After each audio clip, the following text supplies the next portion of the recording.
Okay, good afternoon, everyone. My name is Joe Glauber. I'm a senior research fellow at the International Food Policy Research Institute and a non-resident senior fellow here at AEI. I'd like to welcome you to what I think is going to be a great program on the U.S. International Food Aid Program. And we have two excellent speakers, Vince Smith and Chris Barrett.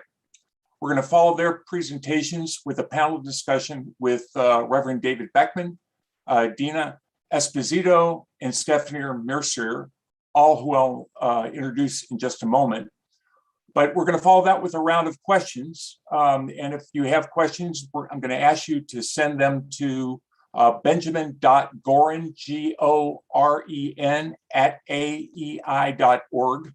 Or you can send the questions to on Twitter at #AEI Food Aid. So first, let's start with our keynote speakers and get right into this.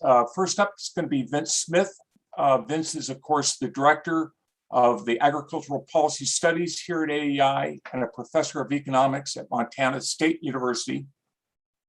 Vince has co-authored a number of papers on food aid and cargo preference, papers with Stephanie Mercier, who's on the panel as well, and also with a former colleague at AEI, Phil Hoxie, who's in grad school at UC San Diego. Vince is going to be followed by Chris Barrett. Chris is also someone who needs no introduction. He is currently the Stephen B. and Janice G. Ashley Professor of Applied Economics and Management at Cornell. And Chris quite literally wrote the book about food aid. His book with Dan Maxwell, Food Aid After 50 Years, is quite literally seen as the Bible on food aid. And we're very, very pleased to have him on the panel. So I'm going to let Vince start. And Vince, you have roughly, we're going to try to get you guys through in about 25 minutes. So I'll let you start and then we'll follow that with Chris. Go ahead. Well, good afternoon, everyone. Well, yes, good afternoon. I live in Montana, and so it's still morning, but many of you are in the afternoon phase. It's a real pleasure to be able to share this information with you. And the work that I'm going to discuss and Chris is going to discuss stems from basically a nearly 20-year set of research programs on behalf of Chris and another 8 or 9 years on behalf of myself and my co-authors, and we owe debts in terms of our insights on food aid programs to other folks like Elizabeth Badgen and Aaron Lentz, whose work has informed a lot of my thinking and a lot of the thinking of policymakers on this issue. Well, let me dive right into the formal presentation. The U.S. Emergency Food Aid Program has been around for almost 7 decades. It was established in 1954 through what we now call Public Law 480. 2 mandates were included at that time. Well, at that time, within the act itself, there was a mandate that all food aid should be sourced from the United States. And that mandate was directly included in the act.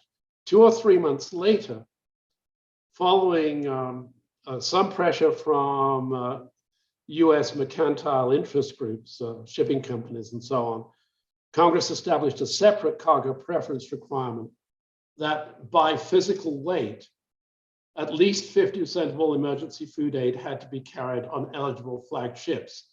That share has changed over time, but has been back at 50% since around 2012. The next slide, please. The beneficiaries of the mandates, who benefits from these mandates?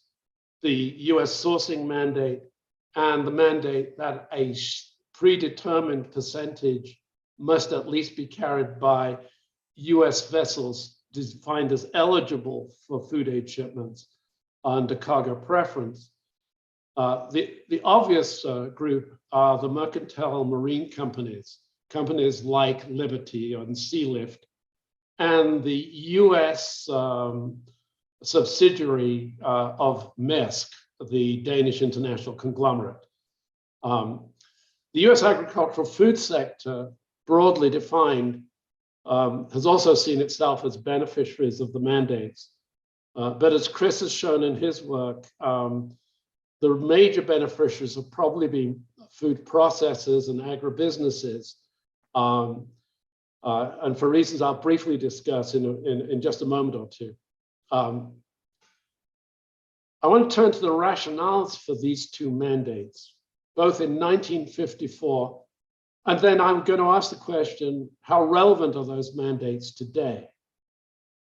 And one of the things that you hear from some, by no means all current farm lobbies, you certainly don't hear it from some of the major groups, for the Farm Bureau, for example. But if we look back in time, in the 1950s, 30% of all US agricultural exports consisted of aid-related shipments sourced from government-held surplus stocks. Those stocks had been acquired through a variety of price support programs that became particularly effective under the 1948 Farm Bill. Those programs, those price support programs, have essentially, since certainly the mid-1990s, become very ineffective for a variety of reasons. Today, we're in a completely different environment. For all major US agricultural commodities and US agricultural exports by value in total, emergency food aid is a very small share of total exports and has no measurable impact on market prices for almost all commodities. There are one or two exceptions. And just to illustrate the matter, Stephanie Mercier and I, in an earlier 2015 study, looked at the average amount of food aid tonnage for major commodities such as corn, wheat, and rice, in terms of what's the share of US production that food aid accounts for, what's the share of US exports. And for corn and corn products, it's less than 0.5% of US production, and it's about 1% of the US exports over that period. And things probably haven't changed very much. A quick look I did yesterday suggests these numbers are not dissimilar. For wheat, food aid share of US production was 2%, and it looks like it's about that in 2018, the most recent data I could find.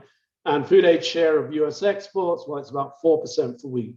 For rice, those numbers are 1% and 3%. And for soybeans, the amount of food aid that matters for soybean producers is essentially so minuscule it's barely observable.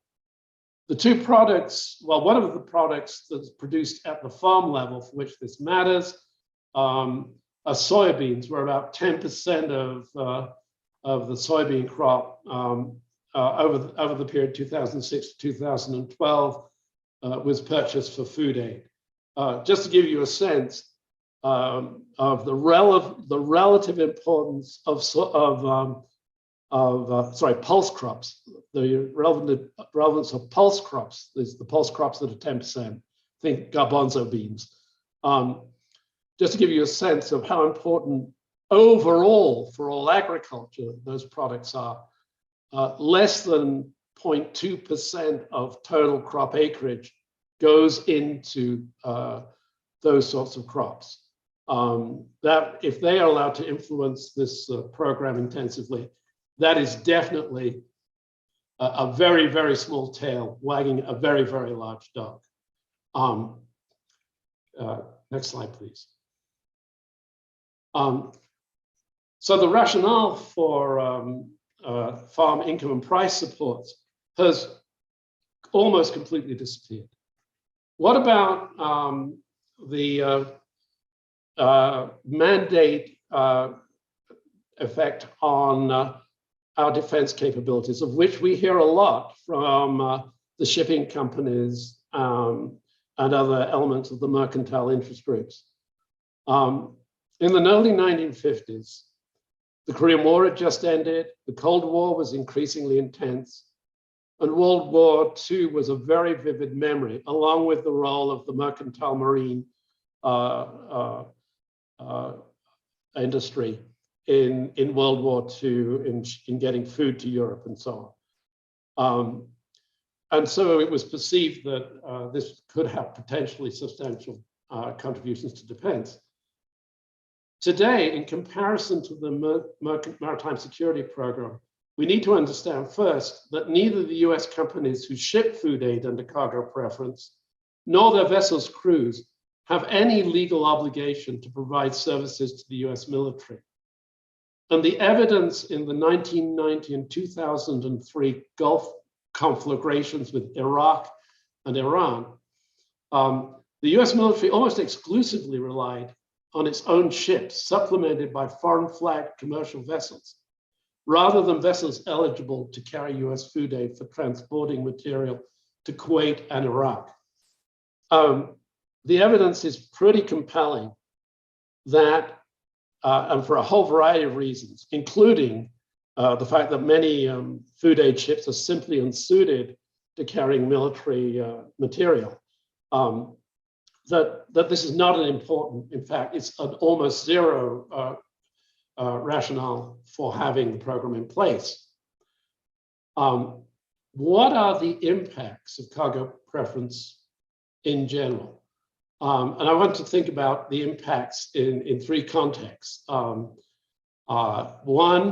budget costs, two, humanitarian costs, and three, soft power costs. But if we can go back to the previous slide now. What are the impacts of cargo preference on freight rates? Well, freight rates for packaged goods carried on cargo preference vessels, think bottles of water, prepackaged packets or bags of wheat and so on. Well, freight rates there are 60% higher if carried on cargo preference ships than if there's competitive bidding by the commercial market for those shipments.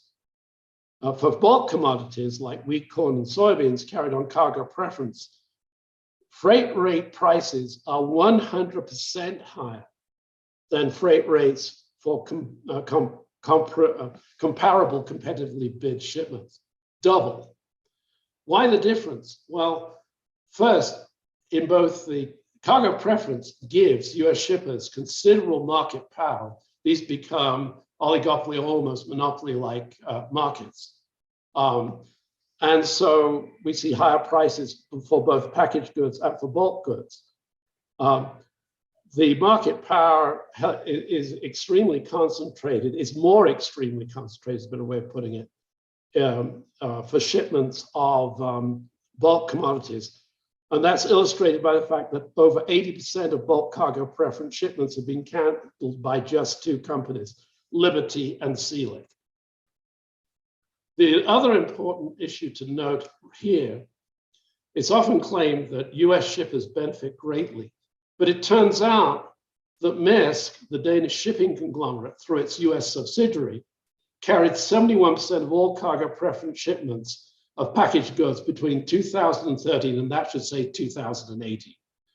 The primary beneficiary of cargo preference as it applies to containerized shipments is essentially a foreign company, something that is important to note. Next slide, please. So I briefly now want to go through the budgetary costs, the humanitarian costs, and the soft power costs of the cargo preference mandates. So when we turn to the budget costs, this is what the most recent research and the cumulative research over the last 10 years has demonstrated consistently.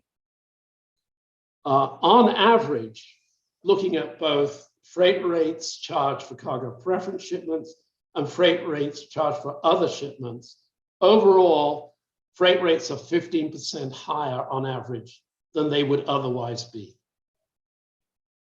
Further, requiring that almost all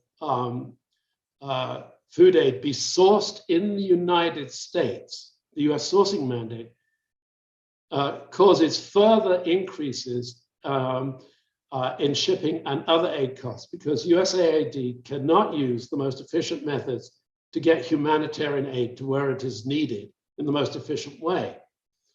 The total cost of the two mandates is estimated to be more than 300 million a year, which is well over 15% of the entire international emergency food aid budget. That is a lot. And in order to ensure that USAID actually complies with the cargo preference mandate, these costs are higher than they would otherwise need to be if it was only exactly compliant. And the reason USAID over-complies is because of the amount of pressure brought to bear on the agency through Congress if it does not comply, even marginally. These data show the share of all packaged goods shipped under cargo preference from 2012 to 2020. This is fiscal year data. And in every fiscal year but one, 2013, USAID has over-complied, as it does also with bulk shipments, by about an average of 3%, but in some years 7%. It did not comply in 2013 because late in the year, needs arose that had to be fulfilled by non-cargo presence, by foreign flag ships.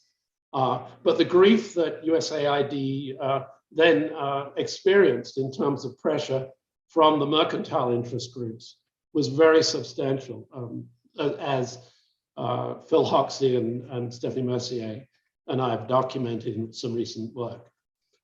The humanitarian costs are the heartbreaker. The humanitarian toll of outdated mandates on US emergency food aid is really tragic. Researchers have estimated that ending the mandates and releasing over $300 million for more direct aid would save the lives of an estimated 40,000 children each year and enable USAID to help up to an additional 8 million poor people every year. Those impacts are very substantive.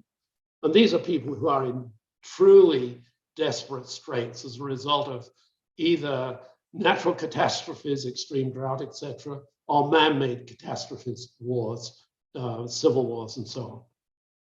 Food from the aid, if the mandates did not exist, would get to families already suffering from nutrition deficiencies much more quickly, reducing delivery time by an estimated average of about 14 weeks, that's 3.5 months, saving lives and reducing the long-run health consequences that follow from malnutrition for both children especially and also adults. Shifting to more flexible approaches would result also in food aid commodities more precisely targeted to the target populations, needs and cultures, to what they know how to prepare and so on. So just be better all the way around. Let me turn now to the soft power national security costs. The mercantile lobby and others have argued that food aid cargo preference is needed to ensure the availability of private ships to carry urgently needed men and materials to places where they are needed in times of war from the United States. There's simply no evidence that over the last 35 years, international food aid cargo preference has provided any measurable amount of that support, and therefore any measurable amount of national defense benefits. In fact, the military, as I noted above, went to the open market for services they needed during the Iraq wars in 2000 and 2003. In 1990 and 2003. In contrast, international emergency food aid is an important source of soft power, which is the ability to advance US interests abroad through persuasion rather than hard military power. Cargo preference and US sourcing mandates have substantially undercut the ability of USAID to use the emergency food aid budget to deliver soft power. This is exactly the opposite case. It is exactly the opposite case from the case claimed by some lobbyists. These two mandates undercut the ability to deliver soft power and adversely affect US foreign relations and the nation's security. Finally, what about the future of the US food industry and international food aid? Just as an aside, will all US international food aid be sourced in other countries? The answer is no. The US food industry will continue to be an important source of products needed in the emergency food aid program. Particularly, high quality US products will continue to be the most efficient source of humanitarian aid for many locations around the world. In particular, for example, Central American countries and Haiti. It is not the case that the US agri-food complex will cease to be a source of help for the US international food aid programs that USAID does a pretty good or very good job of managing. And with that, let me pass the baton over to Dr. Barrett. Great. Well, thank you so much, Vince, and thanks, Joe and American Enterprise Institute for hosting this event. It's an honor to get to be on this panel, especially with esteemed colleagues like Stephanie and Dina and David. It's a pleasure to get to chat with you. Vince has walked you through much of the evidence, some of which we summarize in the AEI's recent note on this topic. I just want to reinforce 4 points very briefly. And let me lead by emphasizing that throughout all of our lifetimes, the United States has really been the global leader in international food assistance to address humanitarian crises wherever they've happened around the world. Dina ran the Keystone program for some years. She's able to speak to this with authority that none of the rest of us have. But it's really important to recognize what a leadership role the US has played. And this is a highly visible symbol of Americans' commitment to feed the world hungry and to address human rights throughout the world, but also to represent to the rest of the world the tremendous productivity and quality of the American agri-food sector. These are things to champion and to celebrate. That said, we can do much better. So 4 quick points to make to underscore why and how we can do better. First, humanitarian needs continue to increase. This year, there are more than 150 million people in what the global community refers to as IPC phase 3, or crisis or worse conditions. And that's up more than 50% from just 5 years ago in 2016. Economic crisis associated with COVID has contributed to that, roughly doubling the number of people in crisis situation, food emergency crisis situation or worse since 2019 to present. But the big part of this is conflict. Conflict accounts for roughly 2/3 of those in food emergency situations. And those populations are concentrated in a relatively small number of countries, 10 or so countries, in which humanitarian workers put their lives on the line, literally, to deliver in-kind food aid, where commercial markets actually work fairly well in many cases. So we don't need to be putting lives at risk, and we don't need to be incurring the added cost of delivering into highly physically insecure conflict settings. So responding to growing humanitarian needs is an imperative. The second point is that while needs are growing, resources are falling. In inflation-adjusted terms, US food assistance to the rest of the world has fallen roughly 80% since the high water mark of the 1960s. And that is aggravated considerably over the last year with a very rapid rise in food prices and in ocean freight rates. So as humanitarian needs have been rising, the resources available to the US government agencies that handle humanitarian response for the American people have been falling. And that leads to the third point, that with needs up and resources down, we can no longer afford to be locked into outdated modes that were crafted at a time of much lower humanitarian need and much more abundant resources. The increasing scarcity of humanitarian response resources is costing real lives. As Vince mentioned, our best estimates are that about 40,000 children a year die unnecessarily, where we could deliver food that would literally save lives. And that comes at virtually no cost to the US in the sense that it would not take added budgetary appropriations. We wouldn't be sacrificing military readiness. We wouldn't be sacrificing international influence through soft power, and we wouldn't be sacrificing markets for our farmers and agri-food companies. So we really are getting very little for the considerable humanitarian cost that comes from the Buy American and cargo preference provisions implemented 70 plus years ago. So the cost of these two big restrictions, that we must buy all Title II resources in and ship from the United States, and that half of those shipments must be on US flag carriers, serve no substantive purpose today, but come at grave humanitarian cost. And the fourth and final point then is that it's not a speculative claim that untying US food aid from those sourcing and cargo preference restrictions can deliver major gains at negligible cost.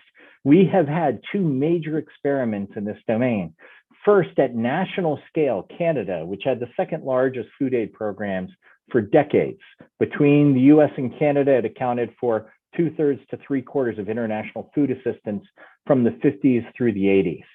Canada completely untied its food aid as of 2008 when they recognized that the imposition that you had to buy at least 90% of Canadian food aid in Canada significantly limited the impact of their humanitarian assistance. A great study published last year compellingly demonstrates that by untying its food aid, Canada provided more emergency food assistance, not less. It provided it to more countries, not fewer, through more frequent and smaller deliveries of a more diverse bundle of foods procured locally and regionally than it did in its prior regime that looked a lot like the current US food aid regime. And domestically, a group of studies that we were involved in here at Cornell in collaboration with a group of international NGOs under something called the LRP Learning Alliance, that collaborative research program established by directly comparing in-kind shipments of US food aid at the same time to the same countries where there were cash, voucher, and local and regional procurement programs running, we established major gains in cost reduction, accelerated delivery, improved recipient satisfaction, and better food quality and safety when we relaxed the buy from and ship from the United States and cargo preference restrictions. So these aren't speculative claims. We have very solid evidence that relaxing these two key restrictions improves the performance of the American food aid program. So needs are up, resources are down, outdated restrictions exacerbate that growing mismatch at horrific humanitarian costs. And we know from careful evidence that reforms work. It's simply time to move. Back over to you, Joe. Chris, thanks so much. And thanks, Vince.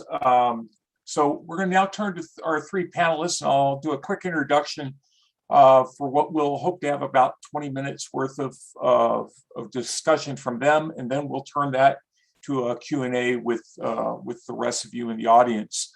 Our first panelist is going to be Reverend David Beckmann. David is a World Food Prize laureate, and for almost 30 years was president of Bread for the World and Bread for the World Institute, where he led large-scale and successful campaigns to strengthen U.S. commitment to overcome hunger and poverty here in the U.S. and around the world. Our second panelist is Dina Esposito. Dina has been mentioned a few times by both Vincent and Chris here, but she's currently Vice President of Technical Leadership with Mercy Corps, but she held positions within U.S. aid and the State Department during the Obama administration. She employs, Mercy Corps itself employs over 5,400 people operating in about 40 some odd countries around the world, addressing humanitarian needs in agriculture, emergency response, water supply and sanitation, and a whole range of other development topics. Our last panelist is Stephanie Mercier, who's currently an agricultural policy consultant who also has written on many issues concerning ag policy, trade, and development. Many of you knew Stephanie when she was chief economist with the Senate Ag Committee for almost 15 years, where she was instrumental in helping develop the trade titles in the 2002 and 2008 Farm Bill.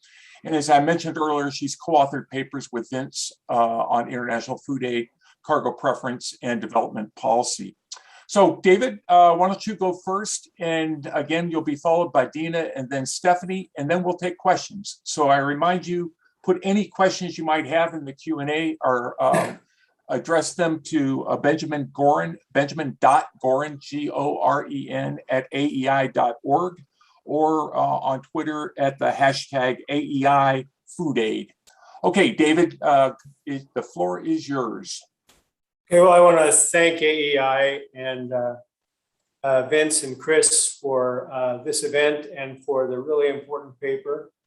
And thank all the participants in the webinar who are wouldn't be on the webinar if they weren't leaders on this issue.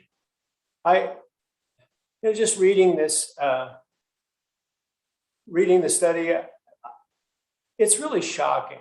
To me, it's just shocking, especially the cargo preference business. I mean, what it really is about is a handful of companies that give a lot of money to target members of Congress, pay for lobbying, and year after year have been able to claim some of the money that US taxpayers are giving to help the poorest people in the world.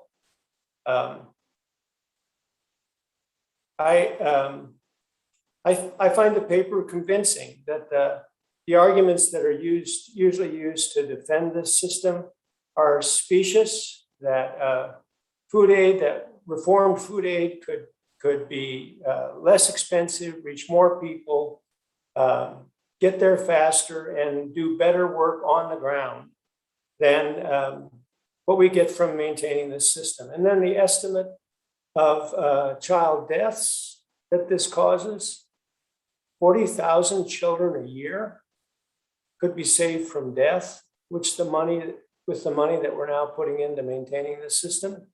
I think that figure by itself, for me, it closes the argument. 40,000 kids a year. COVID has been a big setback in the work to the progress that we've made against world hunger over the last generation. But I think the most alarming trend right now is the surge in the number of people who are in near famine situations. The World Food Program estimates that has doubled just this year to about 45 million people. As Chris said, they are mostly in countries that are experiencing negative effects of climate change, severe climate changes, and also conflict. About half of those 45 million people are in Afghanistan. I'm grateful and pretty sure that the US government will respond to this need, and we should. But we could reach more people in these desperate situations if we had market-based food aid. I've been really struck by some figures that have been brought to my attention. For that first, just showing that we've made some real progress on reform of food aid. There was some progress in both of the last two farm bills, and then the Global Food Security Act of 2016 expanded the EFSP, the Emergency Food Security Program. That program can receive funding that's used for the market-based purchase of food aid.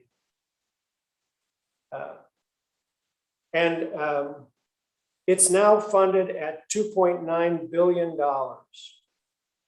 So including the EFSP, in 2020, fiscal 2010, only 11% of food aid was market-based. In fiscal 2020, 41% was market-based. During this period, the total funding for food aid doubled. And most of that increase went to market-based food aid. I draw two conclusions from that.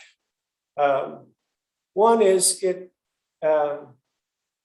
weakens the argument that's often used, the political argument, that we have got to continue to make this program benefit the shippers and farmers in order to pay for their support of food aid and maintain the program. According to these figures, Congress has opted to put all the new food aid, the new money, into a market-based program of food aid. And then the other thing I draw is just encouragement, that there is strong political support for actually helping hungry people. And so if we just keep pushing, we'll be able to continue to increase poverty-focused aid generally and to make it more effective. And fixing the food aid program is a big part of making our total aid program more effective.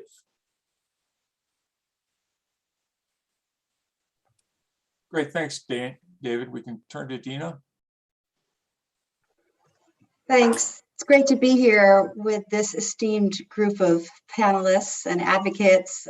Vince and Chris, thank you so much for continuing to refine the data that informs this conversation that we're having, and to David for your passion and compassionate approach to trying to help the poorest and most vulnerable around the world. I've always admired and appreciated your work. As has been noted, I work at Mercy Corps, and I am part of a group of implementing partners that actually implements programs on the ground that address food insecurity. And my job is just to give you a little bit of flavor of how we approach food insecurity using markets and why flexibility in the accounts matter. And I can also say a few words about the unwelcome effects that we see from US sourcing mandates. My remarks are informed not only by my job at Mercy Corps, but of course, as has been mentioned, I was for 6 years the director in the Office of Food for Peace, which manages this food assistance account and is now part of the Bureau for Humanitarian Assistance. So for those of you who don't know us, Mercy Corps is an international relief and development group working where conflict and climate change impacts are really intersecting and contributing to this rise in global hunger. Places like Yemen, South Sudan, Syria, Nigeria, Ethiopia. And our approach to food security really comes with two main concepts that we start with. The first is resilience. We try to respond in ways that build people's capacities and the resilience to handle shocks and stresses so that global humanitarian responders like Mercy Corps don't need to come back year in and year out when droughts or other shocks come. And the second focus we have is on market systems approaches. So our research tells us that the vast majority of people trapped in conflicts, be it Syria, Yemen, or Nigeria, they are relying far more on local markets and their social connections than they are on humanitarian actors to survive. So we want to do everything we can to not undermine those markets so we don't make matters worse. So because of that, Mercy Corps was an early proponent of local and regional procurement, which you've been hearing about, but also cash-based transfers and food vouchers, which is a concept I can introduce into the conversation, which is also a way that reinforces markets and supports recovery. And while Chris and Vince have highlighted the efficiencies of local procurement, studies have also shown that in many places, cash-based transfers and food vouchers are likewise more cost efficient than in-kind transfers and have that beneficial knock-on market effect. So to give you a few ideas of how we're using local and regional purchase, in Northeast Syria, at the height of the civil war, we were able to buy wheat in the region and transfer it directly to bakeries who would otherwise have had to close due to lack of supplies. They were able to stay open and they were able to serve 100,000 people every day with bread at reasonable prices. And this example is somewhat unique because we are providing support to market actors rather than directly to households, so higher up the value chain. But those bakeries were able to reach an exponentially larger number of people than a humanitarian actor could all by itself. So we really think that given the scale of the hunger crisis, we need to find more ways to use market actors to get that exponential reach. A second example would be more at the household level, local and regional procurement in Syria today. We provide 5-day rations for newly displaced households. That food basket includes olive oil, tuna, hummus, kidney beans, dried dates, and canned chicken. So that gives you an idea of the diversity of items that we can access regionally and which helps us to meet a culturally appropriate diet, as something that Vince talked about. But increasingly, we're looking at cash-based transfers and food vouchers for year-on-year or those prolonged and protracted crises that reinforce markets. And just to give you an example of that, I traveled to Northeast Nigeria to an enclave where many people had sought refuge from the Boko Haram insurgency. And there I was able to visit a local air market. I talked to a grocer and some of his customers who are benefiting from a Mercy Corps program. Those customers had a monthly electronic voucher. It looks a lot like, your debit card that you might have. And a displaced woman there could buy fresh eggs, fresh produce. She didn't have to stand in a long line. She could go at the time she wanted to. She could access foods not available in a standard food aid basket. And she gets that aid discreetly and more quickly than she might in a public distribution site. So those are some of the benefits to a beneficiary. The local vendor, in turn, gets business rather than see his business dry up due to the arrival of free food. That business will need staff, which creates jobs. It in turn supports local transport companies and the like. So that's just another example. We think that's only about 20% today of total humanitarian assistance programming, this kind of approach. Given the nature of global markets and regional local markets, we think there's a lot of room for that to grow. And the COVID-19 crisis, which is actually constricting supply chains, is actually having humanitarians look more and more to those local markets to sustain them as a lifeline for displaced people. So I wanted to just jump then to sort of those kind of high points of why flexibility matters, because context matters. We want to see the program approaches driven by strong context analysis, including market assessment conditions and the private sector landscape. And we want to let the modality really drive, we don't want to let the modality drive the program approach. We want it to be informed by the program outcomes we seek. We also want flexibility to pivot when the context changes, as in COVID-19. And I saw a lot of this pivoting back and forth in a variety of programs when I was at Food for Peace. I'd be happy to talk more about those. And we also want to be able to provide complementary programming with transfer, agricultural support, for example, that supports climate resilience. That requires resources beyond the in-kind transfer. So that's just a few examples of how an organization like Mercy Corps is using flexibility to address food insecurity in crisis situations. My last comment is just a word about the potential for sourcing mandates to do harm. This past year, as people who are bidding on AID business, we saw 2 solicitations to long-term food security programs funded through the Food for Peace account, where the implementer was required to spend half the total budget on the purchase of US commodities. You did see very strong objections from many NGOs in the community, as this is a real throwback to an approach that's been out of favor for more than a decade and probably longer for development work, where year-on-year food transfers in programs that are supposed to be addressing the underlying root causes of food insecurity are simply working at cross purposes with this aim to move people towards greater self-reliance. So having been in Food for Peace, my read of that is that USAID must be having a hard time finding a more appropriate home for these commodities and has insufficient cash in that account to meet their mandate for resilience programming. So if that approach continues to be a problem, we may also see a return to monetization in order to find a home for commodities. And that's something I know Stephanie is an expert at and may speak to in her comments. So those are just a few reflections on how an organization implementing partner of aid uses flexibility and some of the knock-on negative effects we can potentially see when there's a source mandate. So I will hand it back to Joe and Stephanie. Great, Dina. Thanks so much. Stephanie, the floor is yours.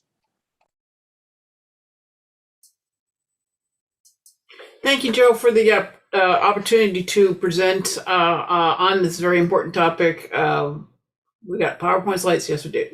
Go to the next slide, please. Next slide, please. Thanks.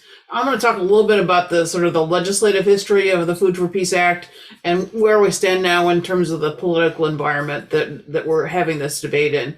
As Vince mentioned in his presentation, this legislation has been around since 1954. It was known at the time as the Agricultural Trade Development Assistance Act, or PL480. The act was renamed the Food for Peace Act in the 2008 Farm Bill.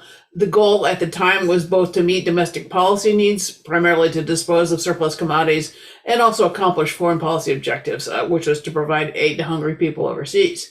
The Food for Peace Act originally had three components of in-kind food assistance. The first was Title I, which provided concessional credit to developing countries to buy U.S. food commodities.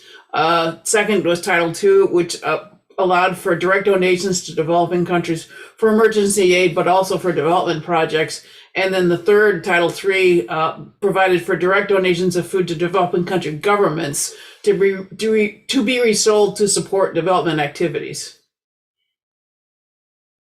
So over time, even though the market environment and the sort of the demand of the nature of the need for food aid has changed over time, the legislative authority really hasn't changed that much.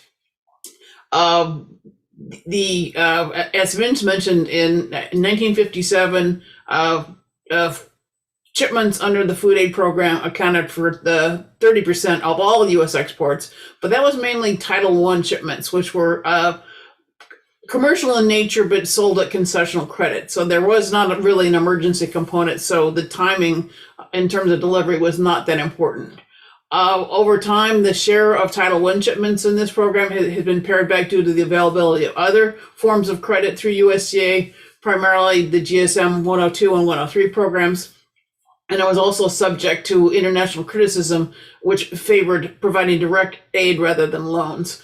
Even though the legislative authority still exists, it's not been funded by Congress since fiscal year 2006. Title II is now the main vehicle for U.S. food aid, in addition to a couple of smaller programs at USDA, which we've not talked about. Until 2001, there was roughly a 50-50 split between what was provided as emergency aid and what was provided as a development aid. And it has, as Dina and David have talked about, since then, a much larger share has gone for emergency aid. It's now up to about 80% due to proliferation of needs due to conflicts in Africa, Middle East, and of course, as a result of natural disasters around the world. Next slide. The primary objective of Food for Peace now is to feed hungry people, but the program is still constrained by those same sets of rules from nearly 70 years ago. The U.S. sourcing requirement, which we talked about, nearly all food purchase must come from the United States. And of course, the cargo preference requirement that 50% of all the food purchased under the program must be shipped on U.S. flag vessels. These rules impose more than $300 million annually in additional costs on the programs, obviously reducing the number of hungry people who can be fed. I think Vince's estimate was 8 million people. Next slide. What are the politics of food aid reform today? And I think Joe mentioned the book that Chris wrote with Ann Maxwell entitled Food Aid After 50 Years. That book described the, quote, iron triangle of groups that were supporting the status quo of food aid policy. Though I think Chris does not claim credit for coining this phrase, I think it's a very apt description at the time. And these three groups consisted of the U.S. maritime industry, and that's both the companies and the related labor unions of the people who serve on those vessels. The second grouping is farm groups and agribusinesses, and the third was U.S.-based NGOs, which are delivering the assistance in developing countries. I think it's important to point out that coalition has been weakened in recent years. with NGOs moving to actively support food aid reform, and some food farm groups have moved away from the status quo as well. That's notably the American Farm Bureau Federation and the National Farmers Union. The maritime lobby has been able to fight off attempts in recent farm bills to reform food aid programs, but the battle are much tighter. For example, in a vote on the floor of the House in 2013, there was an amendment to the farm bill offered by Congressman Ed Royce and Congressman Elliot Engel, which would have allowed up to 45% of the resources under Title II to be used for cash-based assistance. That amendment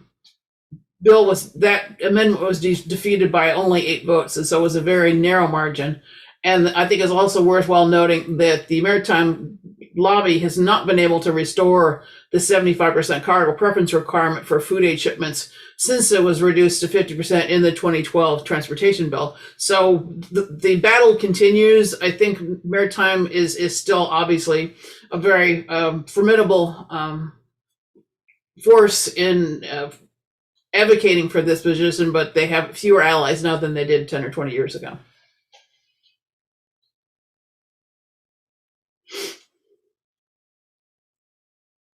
Okay, that's my cue. Thanks. This was great. It was great opening statements. And the good news is we have another 40 minutes to take questions and have some further conversations on all this. You see on the screen or what was on the screen was, yeah, great. It's still there. Where to send those questions. You can either use Twitter or send an email to Ben, who can then relay them to the rest of us. But I'm going to start with a question that follows up on a couple of the points made by you guys, and I open this up to anyone. But it's on the question of tied food aid. For a short period of my life, I was a trade negotiator and in Geneva, and there was a lot of concern among other countries about food aid being used as an export subsidy, and certainly the history of the program, a lot on surplus disposal. And even in the 90s, we had cases where the US was putting a lot of wheat into markets that probably one could question whether or not that was bona fide food aid. The question that still comes up occasionally are on things like developmental purposes, like McGovern Dole, like monetization and other things. And if you guys could kind of talk about that a little bit, just pros and cons, and I would be very much interested in hearing that. So whoever would like to start on that, go ahead. Let me take an initial cut.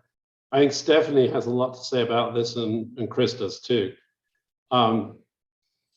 If you shift to using food aid dollars to deal with the world in the most efficient way, to get the food most efficiently to where it is needed, much of that aid will not be spent in the United States and could not be interpreted as an export subsidy, as papers, both academic and policy-wise, argued in the 80s and 90s, including one that I co-authored. If you provide resources for a family to buy food in the local market, as described by Dina most really interestingly, that stimulates demand for food within that country, but it does not involve the obvious export of US agricultural commodities in any way that could be interpreted by a subsidy. Moving to local and regional sourcing is a completely different animal within the context of any WTO or other trade discussions as well. So moving away from these mandates changes the entire perspective from a trade relations perspective with respect to US international aid for food. Yeah, Joe, I would like to weigh in on this as well. Yeah, sure.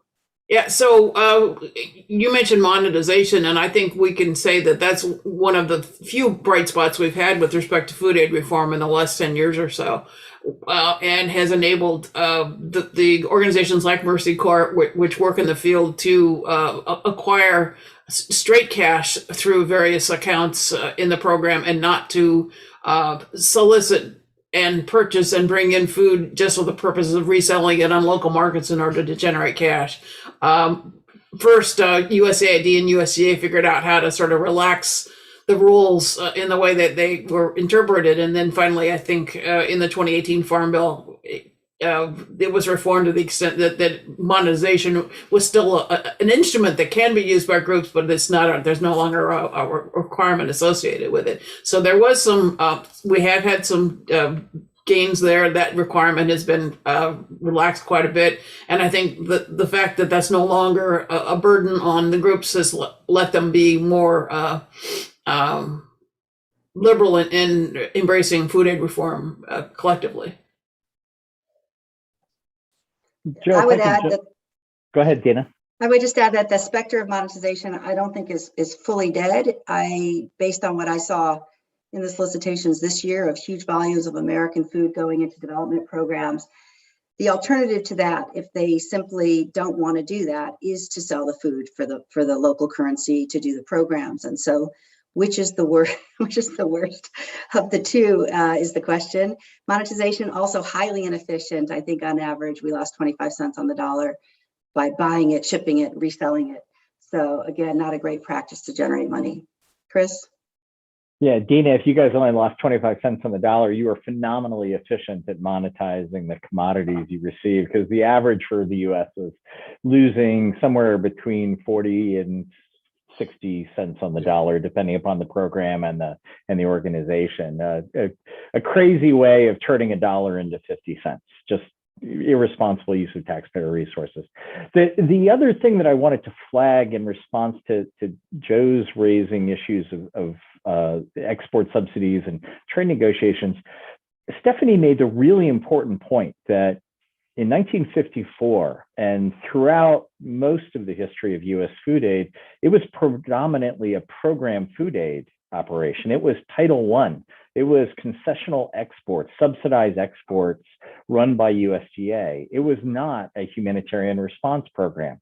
That was always sort of the cherry on top. That was the appealing feature of US food aid programs, but most of it was in fact government to government subsidized exports that were always a flashpoint in trade negotiations. That's just not the case anymore. As Stephanie pointed out, Title I ceased getting any appropriations in FY 2006. Today, the overwhelming majority of US international food assistance is emergency response, which has historically just not been an issue in trade negotiations. Monetization was an issue when supporting projects. As Dina says, and I agree, I don't think the specter of monetization is completely dead, but that too is a much smaller piece of the pie today than it was even just half a dozen years ago. So the potential conflicts between our interests in a harmonized and reasonably open global trade environment, which clearly benefits the American agri-food sector. We are the world's largest exporter of agri-food products. The more open the trade regime, the better for American farmers and workers throughout the value chain. That is not at all in conflict with sensible food aid designs today. Great. Anyone else? Okay. Good. Well, we actually had a question which was very similar from Ryan Cardwell on McGovern-Dole in particular, but I think we've covered that. I guess one of the questions that has come in is from Trey Hicks, who was a former director of Food for Peace, and he points out that these things have been that there's the work that Vince and Chris presented and others show how wasteful these programs are. How do you make that known to Congress? How do you get that so the public's aware of that? Someone want to take that one? I mean, I think we've come a long way. when these programs were set up, there really wasn't much political interest in helping hungry people around the world. And foreign aid in general was just super unpopular as late as like the late 90s. And it was in around 2000 that attitudes changed. I think partly it was 9/11. Partly was on the debt relief issue, the churches won in a big way. We had a really big win, and big wins change politics. And then they also, that campaign brought in Bono and Bill Gates, so that helped a lot to change the politics of global poverty. So, and then we've built up over the last couple of decades a really strong bipartisan coalition of members of Congress who care about the purpose of helping hungry people and helping hungry people make a living, get out of it. So I think the context is really different. We don't, when they set this thing up, it was sort of generous that they added the cherry on top. But now people really want the cherry. And so I think other forms of international assistance have grown really quite quickly even during Trump administration. Poverty-focused assistance grew during most of those years, and so I think that, and then it seems to me that there has been real progress on food aid reform, not as quickly as I'd like. But I think that's happening, and it's just a matter of continuing to push. I don't think members of Congress are unaware, and I don't really want to publicize how bad it is because I think those of us who want more assistance, and now with COVID and its consequences, we need yet more assistance. Those of us who want that need to fight really hard to make the foreign assistance programs as effective as possible. And so I think just keep continuing the push on this. I think we're going to win more change, and that'll help us also to win public support for continued increases in funding. It's good for America. Joe, if I could add an addendum to what David has been saying. One of the reasons why Chris and I explicitly talked about national defense in our 1,500-word paper was because that is the argument that is put forward to maintain these programs. And the soft power argument is actually a compelling argument for many folks in Congress, including folks on the defense committees in Congress. And the foreign affairs and foreign relations committees. And it's an extremely important issue to take on. The best we can tell from the work that Stephanie and Phil Hoxie and I have done, when we explicitly looked at where vessels were coming from, for example, and who was being supported by cargo preference. It turns out that US shippers of cargo preference food use more vessels made in China than in the United States. That's not contributing to soft power. It's the case that the defense, the military folks go to their own vessels, and if they're not adequate, to the commercial market, the relatively open commercial market, often to companies like Maersk, the Danish company, who are viewed as A, reliable, B, have more modern technology ships that actually are quicker in delivering food wherever it's from than the vessels that are used by the US companies that ship food aid. That's not to say we should maintain US sourcing as such.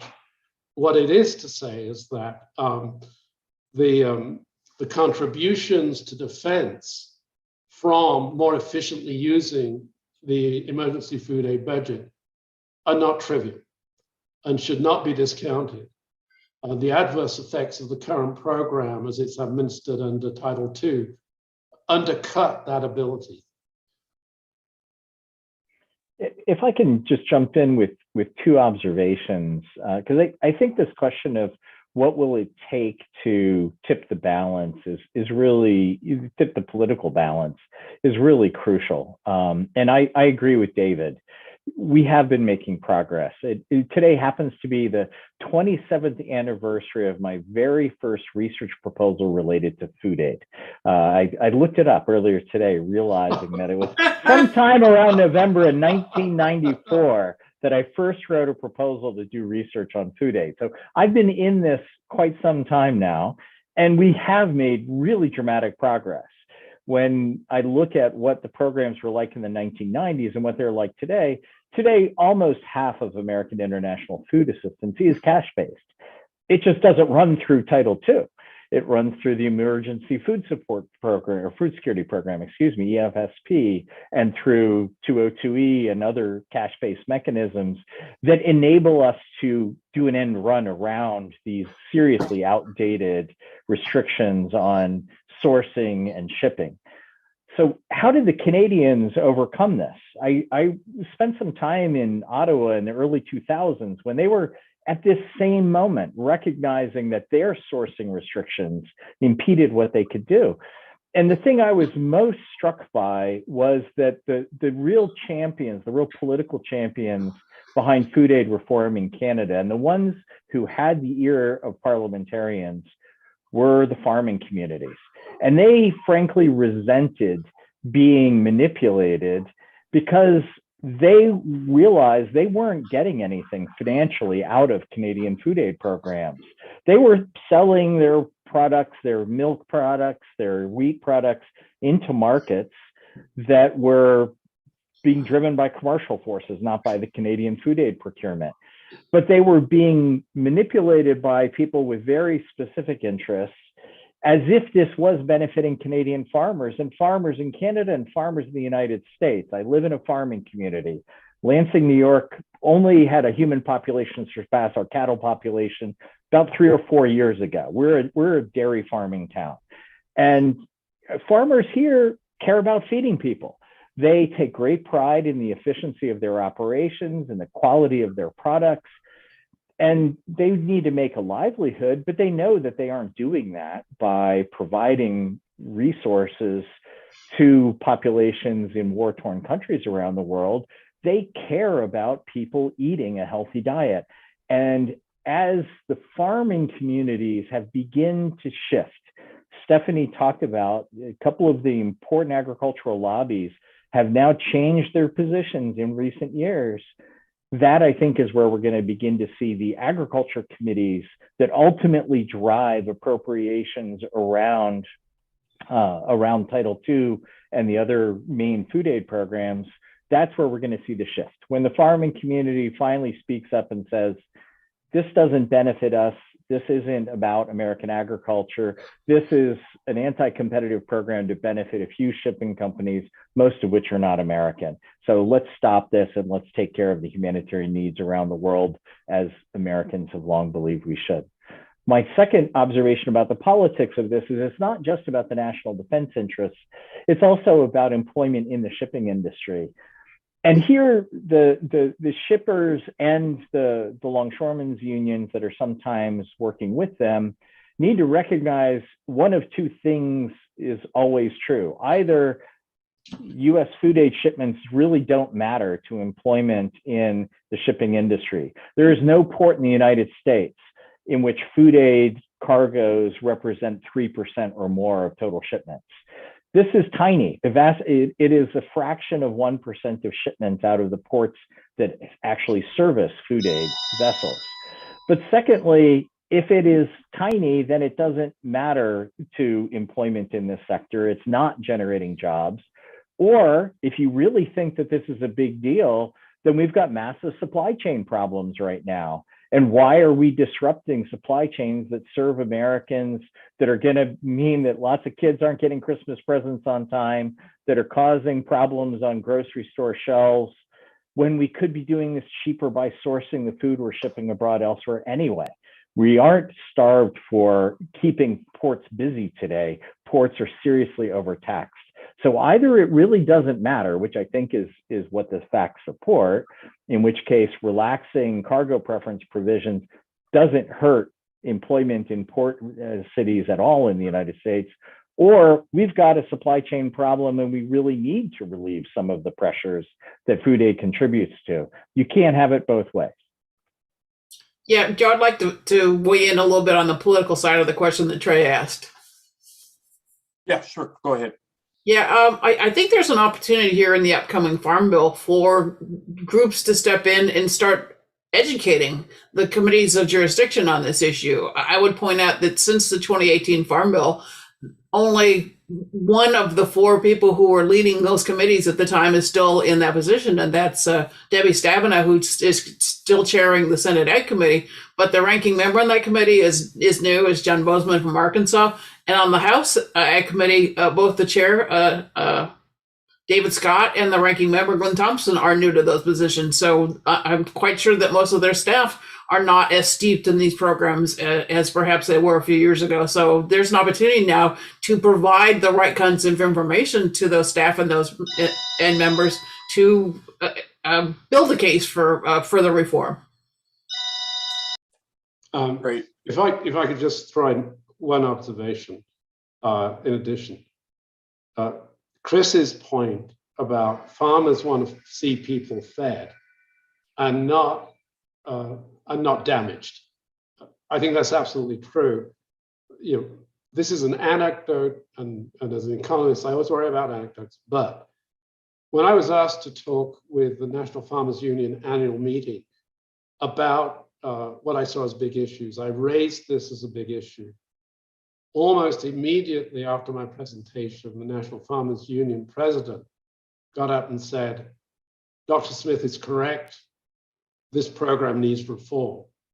And there was widespread agreement among the roughly 1,000 farmers who were at that event that was the case. Once they got a sense of what the facts were, the objective evidence was, they immediately said, A, we're getting very little out of this program, Chris's point, which he's emphasized, and B, let's do the right thing. So there's education both within the committees, which Stephanie has laid out very well, but there's also making it helpfully clear to the National Corn Growers Association, National Wheat Growers Association, what they are not getting that they might, some of the members of those key organizations believe they're getting, but are actually not getting from these programs. Great. Okay, so we have a couple of questions, and let me just come back to this question of tying food aid.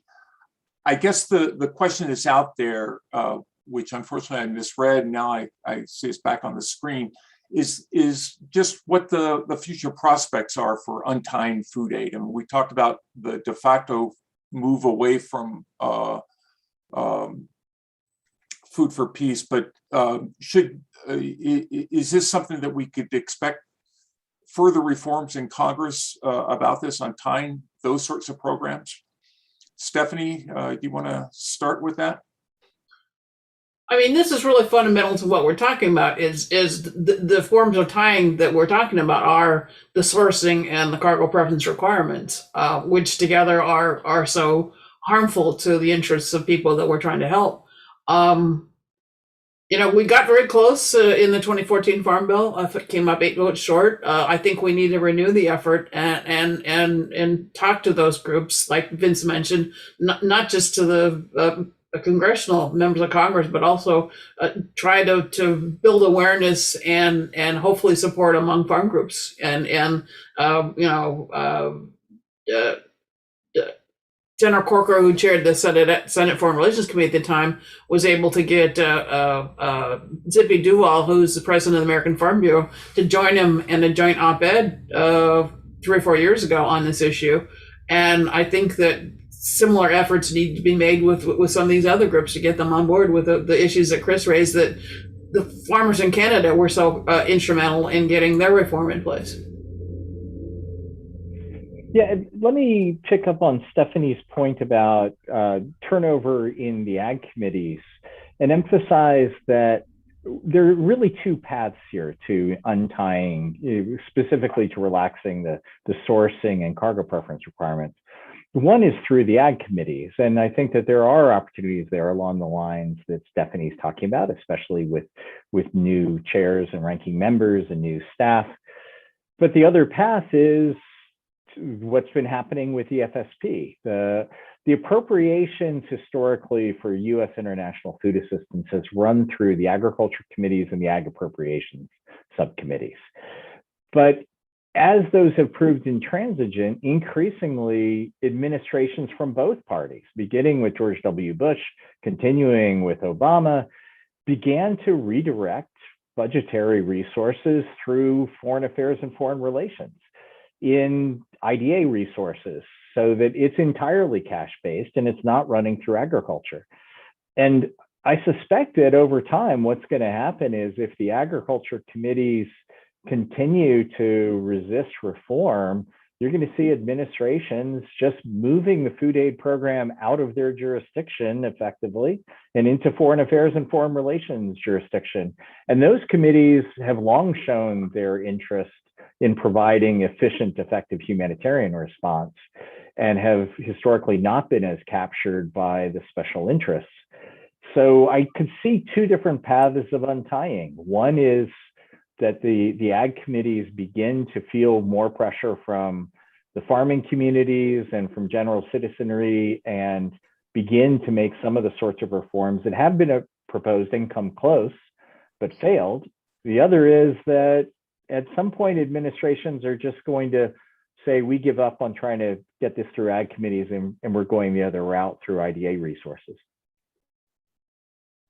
Great. If I could add to that as well.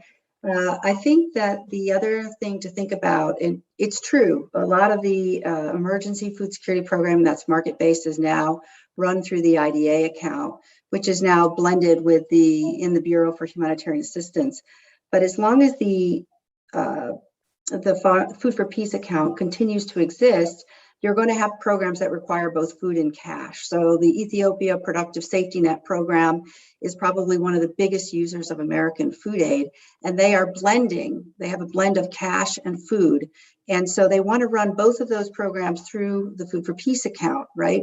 Rather than trying to stand up two parallel systems, an EFSP for cash and a Title II for food, and the need to have that flexibility within the Food for Peace account, as long as it exists, to be able to pivot depending on the nature of the location in the country or the nature of the markets is really important. And the second point being that the mandate to conduct emergency food security programs, resilient food security programs, which are essentially development programs to the tune of $350 million a year within that account, requires money. It doesn't require food, not a lot of food. We may use specialized foods for nutrition and that sort of thing.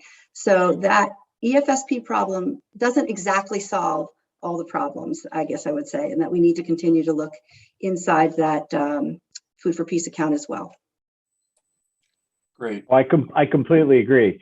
But this comes to the point Vince made early on that U.S. food assistance will always draw on some food products manufactured in the United States or grown and processed in the United States. So as long as a Title II program exists that has some US-based resources in it, whether that is a binding restriction or not, it will almost certainly be the case there will be US food flowing. The key is to give the program managers the flexibility to blend the resources exactly as you're describing. And the constraints bind too tightly right now to do that as effectively as they might. But it's not going to take zeroing out the restrictions to get the flexibility you need. Let me raise one other question that's come in, and this is actually from Phil Hoxie, who I mentioned had one of Vince's co-authors on an earlier paper. Vince just says, look, you know, there's some people who like to see the flag on a sack of rice going into some country as food aid. And so is there a way of adopting these sorts of concerns? How do you let locals know that any sort of cash-based program is coming from the US or whatever? Dina, do you want to take that? Sure.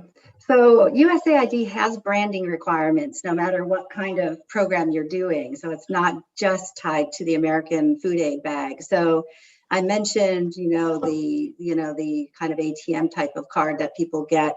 This will be branded with a Mercy Corps logo and a USAID logo, and is branded with those two things, for example. And then at the registration site, you're going to have a big USAID logo, and at the point of sale locations, you're going to also have a big USAID logo. And it used to be the case, I think it probably still it is, that for all locally procured food, we developed a special food aid bag, which said, purchased in South Africa, a gift from the American people, with the USAID logo on that food aid bag. So there have been a variety of ways that we're continuing to try to assure that American branding stays front and center. Yeah, and I'd like to point something else out, Joe, is the in-kind shipments of U.S. food aid come in big bags. So we're talking 50-kilo bags of rice or wheat flour, which aren't going to individual households. They're going to a central distribution point and putting in their own smaller bags. And so those big red, white, and blue bags that come across on the ships generally don't end up in individual households. So the branding, even with the in-kind food aid, doesn't extend to the individual level anyway, which it does now with the food vouchers and the other mechanisms that Dina described. Great. Okay, we're actually nearing the hour, but we do have some time. No more chats or no more questions in the box, but let me ask you guys, do you have comments or questions for each other on this?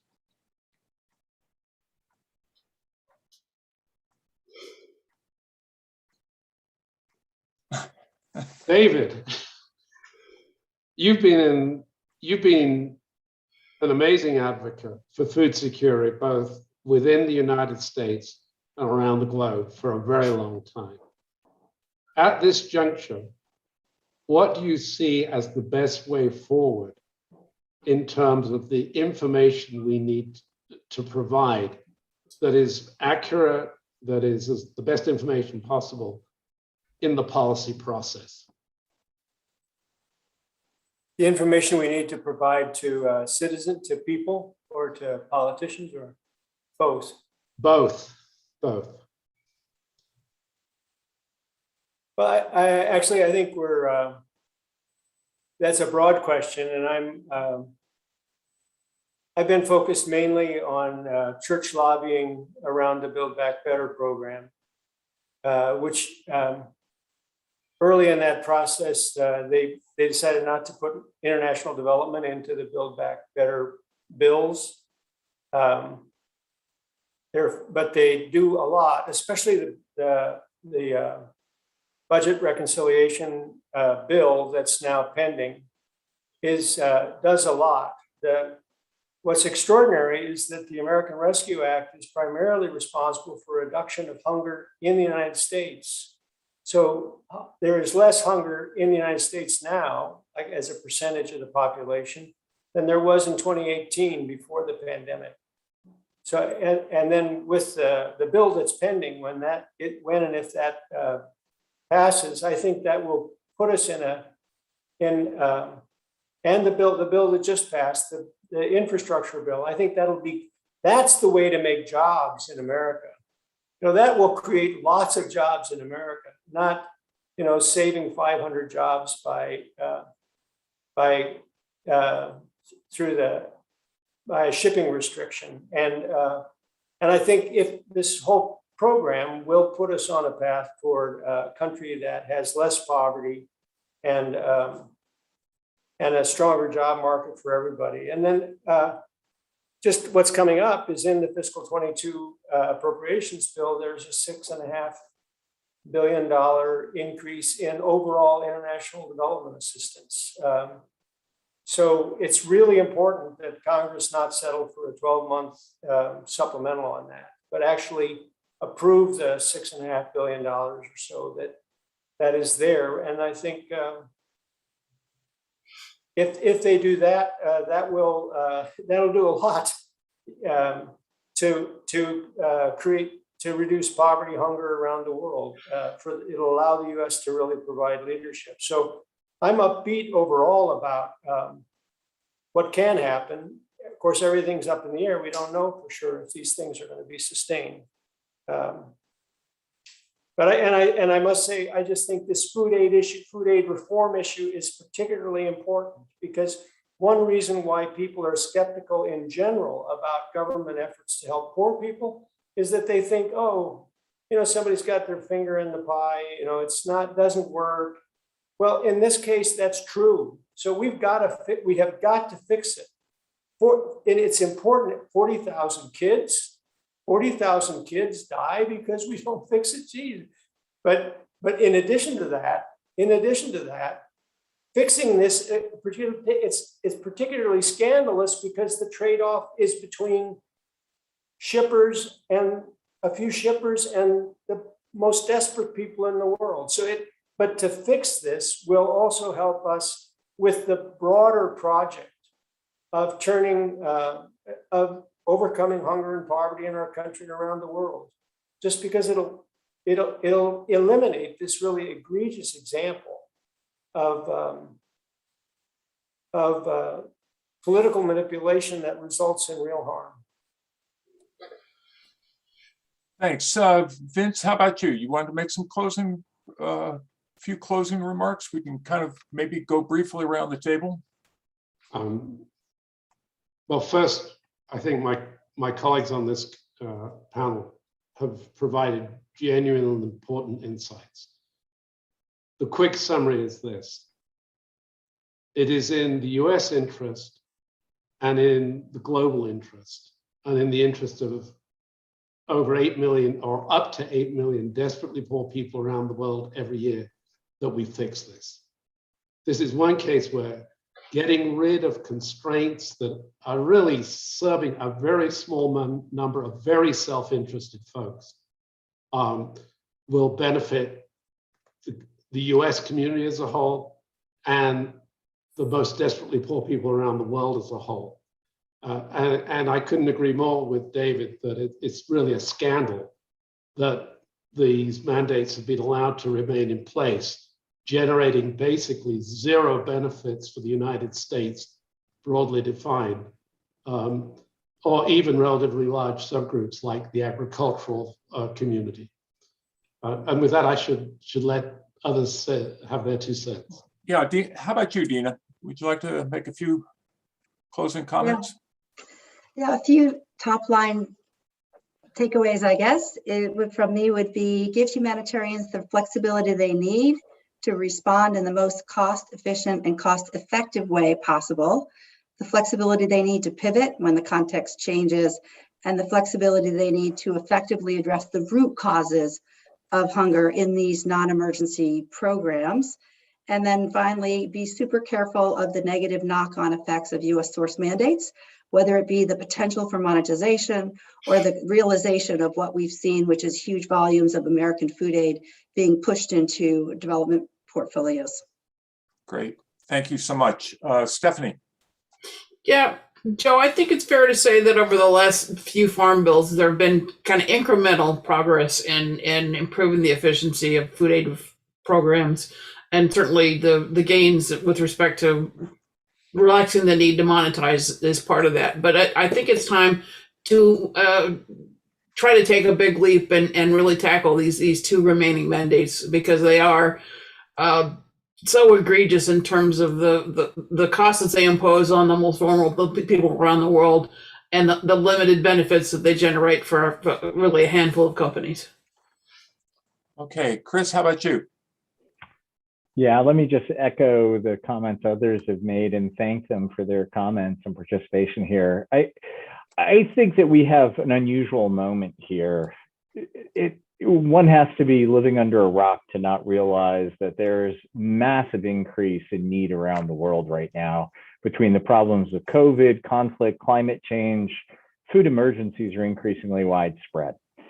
And Dina and her colleagues at Mercy Corps and at their sister institutions with CARE, Catholic Relief Services, you name it, they have long proved their skill in helping channel resources to people who need it and saving lives and livelihoods in ways that should make us all proud. That's why many of us write checks to those institutions, because we believe in their mission and they're good at it.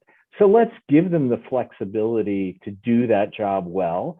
And to do that, we have to give the US government program managers the flexibility to use taxpayer resources well to support the agencies that can save lives and livelihoods around the world. There is no time to waste. We desperately need this at a time of higher food prices and increased need. This is the moment for Congress to finally wake up and seal the deal on the two big remaining constraints. All right, our time is up. I want to thank the speakers and discussants so much. This was just a great seminar. Let me thank everyone at AEI who helped put this together, particularly Ben Gorin and Aaron Doyle, and Sammy Ponsner, who provided our AV support, who you don't see, but is behind the scenes, making sure all this works. This event has been recorded and it will be available on the AEI website. So I encourage you, if you haven't had a chance, or if you have friends who are interested, who might want to see it, it's up there and can be looked at there. Otherwise, thanks so much, and look forward to next time you guys attend an AEI event. So thanks. Thank you. Thanks, everyone. Thank you.